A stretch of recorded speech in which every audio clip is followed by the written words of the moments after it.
33-year-old American Michael Bem is an architect. I just finished my master's degree in architecture from Montana State University. I just graduated from that.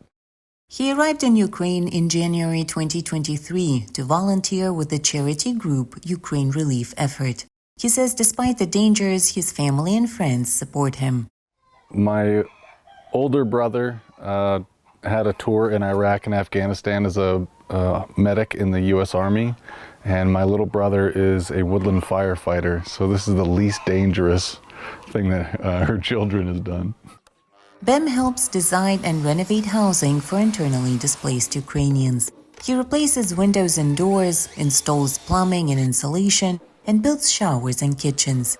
He worked in Ukraine's Ternopil region before arriving here, a small community in the Khmelnytskyi region.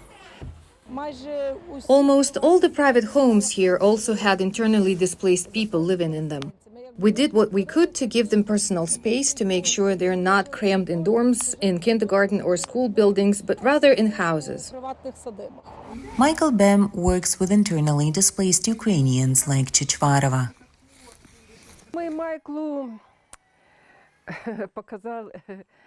We showed Michael how we washed ourselves, how we would prepare basins and buckets of water, pans and pots with hot water. He was horrified. He said, "I would never want my mother to live in such conditions.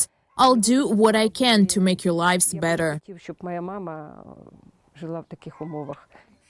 Chechvarova and Alena Muravenko arrived here from Kramatorsk in March of 2022, after Russia's full-scale invasion of Ukraine. Back then, we were happy to agree to anything. We thought it would be a month or two, not more than that. Well, here we are. The toilet is outside, so is the shower, the kitchen, and the washing machine. Here's the floor. We're starting to get this installed. This is the fourth house Bem has repaired in the village. He plans to fix up to a dozen in the Khmelnytskyi region. We find the situation that they're living in, and we find out what they do have.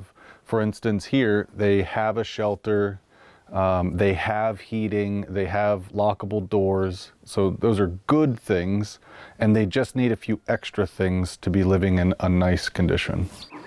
This house in the village of Sokel is the first where Michael does all the work himself. Previously, he would get help from local contractors. The Ukraine Relief Effort, which helps fund the projects, is supported by donations. Bem says he plans to continue to volunteer.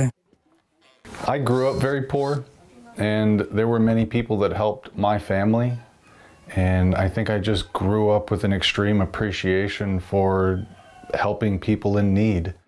Bem says he plans to stay in Ukraine after the war is over to help rebuild the country. For Tetiana Kukurika in Khmelnytskyi, Ukraine, NRI's VOA News.